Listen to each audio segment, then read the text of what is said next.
B'Shem Hashem Na'aseh V'Natzliach. We wanted to record the Parsha Torah talk for the neshama of my dear, dear congregant, which we love so much and miss, a big tzaddik, Rachamim ben Yosef Moshe, and for my good students, grandfather Shlomo Yaakov ben Yitzchak, Ru Hashem Tenechenu Began Eden. This week I wanted to share with you a beautiful, very original idea I heard from HaRav Ovadia Yosef.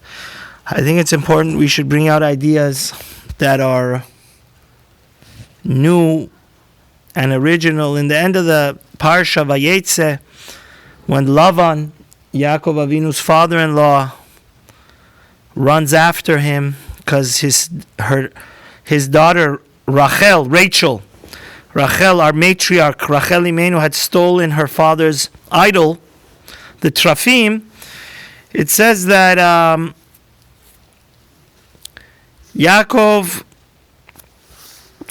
Lavan is very upset with his son-in-law YAAKOV and says, "Why did you steal my false god, which was a Trafim?" YAAKOV says, "No, we did not do that. Actually," he says, "whoever stole your god should not live." And he says, "Go find it." But Yaakov, the Torah says, "V'lo yadal Yaakov ki rachal ganavam." Yaakov did not know that none other than the apple of his eye, the wife that he worked 14 years for, had stolen it. And it was because of this curse that when she gave birth to her second son, all of the tribes of Israel were born in this week's Parsha. It's a treasure trove, and Yehuda and Levi and Yosef. But one of the last son of Yaakov, Benjamin, was born, and Rachel dies in next week's Parsha while she's giving birth. Why? Why did Rachel die so young? Because it says the power of the Tzaddik, which is really the theme of this week's Parsha, that a Tzaddik can create angels, and he causes angels to go up the ladder and come down the ladder.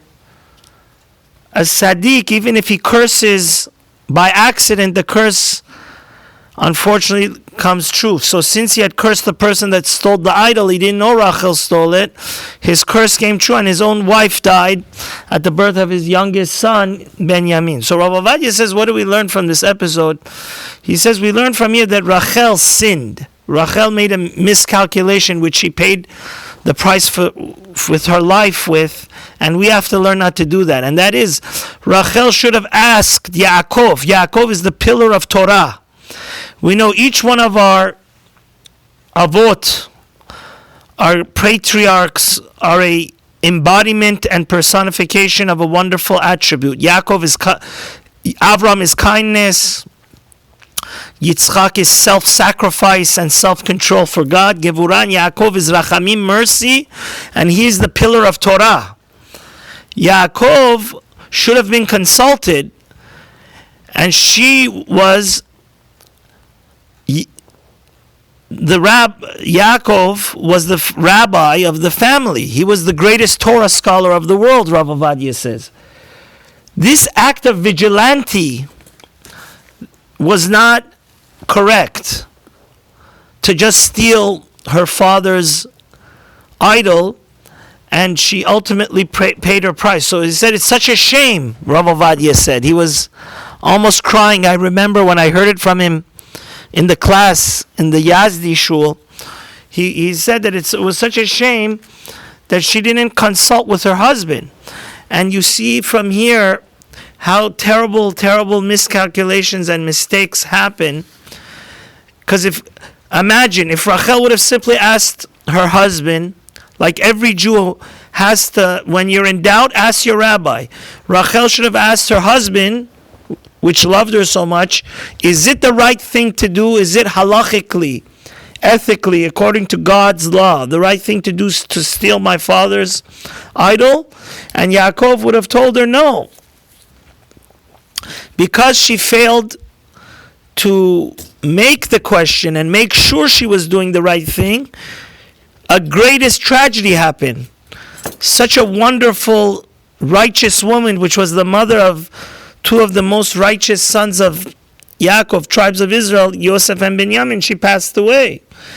And from here we can learn a question that, Baruch Hashem, right now we have WhatsApp and a telephone call and we have email, and it's so easy not to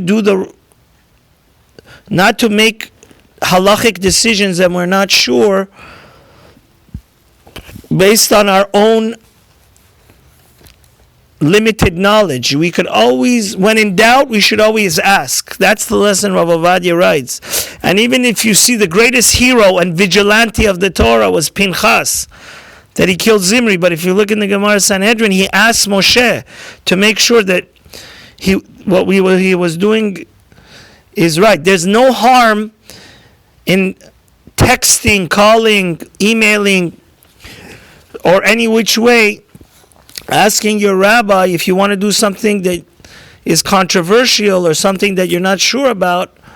That's the lesson of this week's Parsha, Rav Ovadia says. And the Chazon Ish says that anybody that is at least once a week doesn't have a halachic question, either to ask his rabbi or his rebbe, something is missing there. Life is so complicated and Torah has all the answers. And a lot of times the rabbi has to ask his rabbi. That's why we're so blessed to have the Gedolim.